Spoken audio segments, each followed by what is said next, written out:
Long ass song. Ask Canada when we listened to last year. That's not.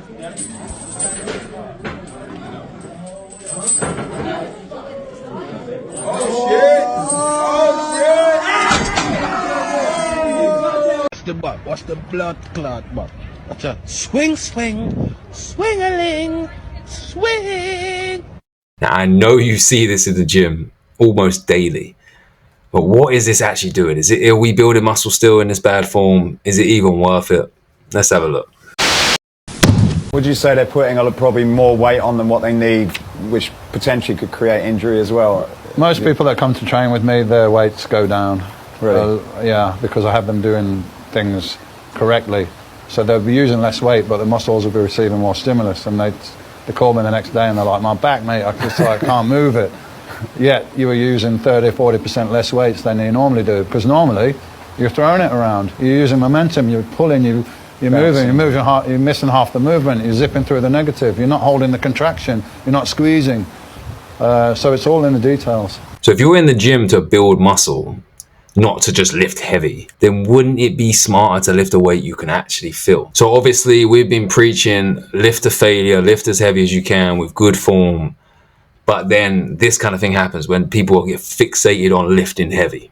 We need to be lifting with good form, because you're not gonna build muscle like that. You are just gonna wreck your spine. Oh, you need a belt. No, Ethan.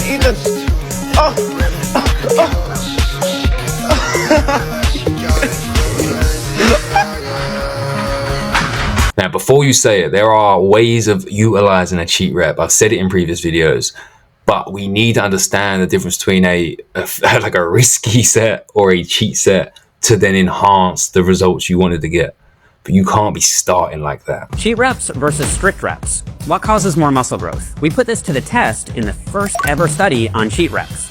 And the results are in, and they're surprising. We took 30 beginners and had them do dumbbell curls with strict technique on one arm and cheat technique on the other arm.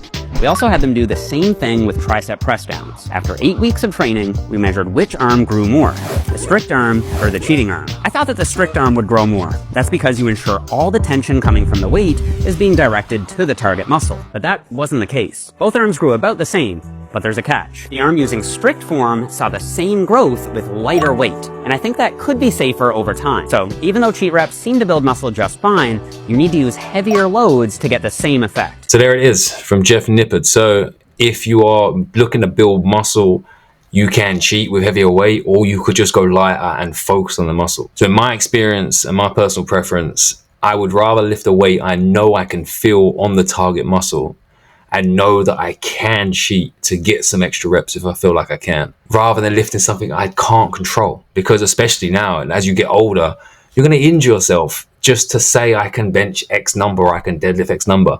No one cares, really. But it don't matter how much that makes sense. People just don't want to listen. All the science-based lifters like Jeff Nippard or like TNF, I know they're right, but it's also like, you're a little fella. How am I supposed to listen to you? If you have a big dude telling you that, it's like, how can you argue it? If Jeff Nippard's going to tell me to do something, it's like, dude, there's no shot you know what you're talking about. So this is the problem I see in the fitness industry. This guy has recognized that this scientist, Jeff Nippard, who has experience in the gym, he knows what he's doing, he's competed. He understands that he's right, but refuses to listen to him because he's not as big as this guy that's taking steroids. Taking steroids and getting in shape within a year does not make you an expert. I don't understand the logic. You're ripped, bro. Thank you, bro. I appreciate it. Like you, dog.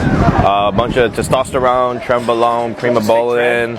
Yeah, dude, I don't even low-key work out that much anymore. It's just like, take tren, eat a lot of food, do whatever you want, drink, you're good, dude. Maybe I'll be like you one day, bro. This is why you stay natural right here. I've been training for 6 years, which is a long time. He's been training for... Videos like that are exactly why I decided to not stay natural, right? Like the guy on the right, been training for 13 years. 13 years? Who has fucking time for that? All right, and this is what I look like after 11 months of being on gear. I woke up at 220 pounds this morning. And you can decide for yourself whether the natty or the enhanced physique looks better. But the answer is me. And if you think I sound like a dick right now, you're definitely natty and small, because I'm just laying out the numbers for you guys. So you guys tell me in the comments, would you rather get in that kind of shape within 11 months but have all those risks and all those issues that are going to come from it in later in life? Or would you rather dedicate 3-4 hours a week to something and be proud of those results and keep those results?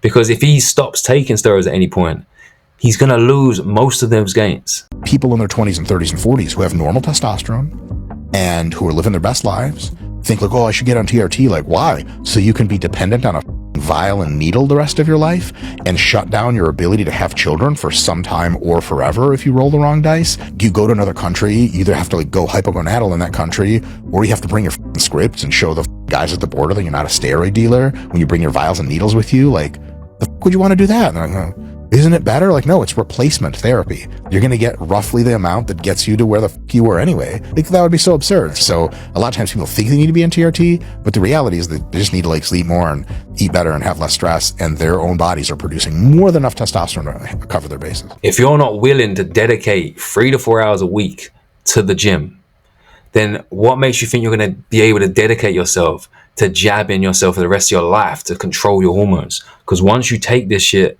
there's no real going back. Guys, you have to stay with it. I know this shit works, but the risks, it's just not worth it. It's just not worth it. The problem with steroids is that they work, like really work. That's probably irresponsible for me to say, but if we're going to talk about the steroid epidemic, we need to do it honestly.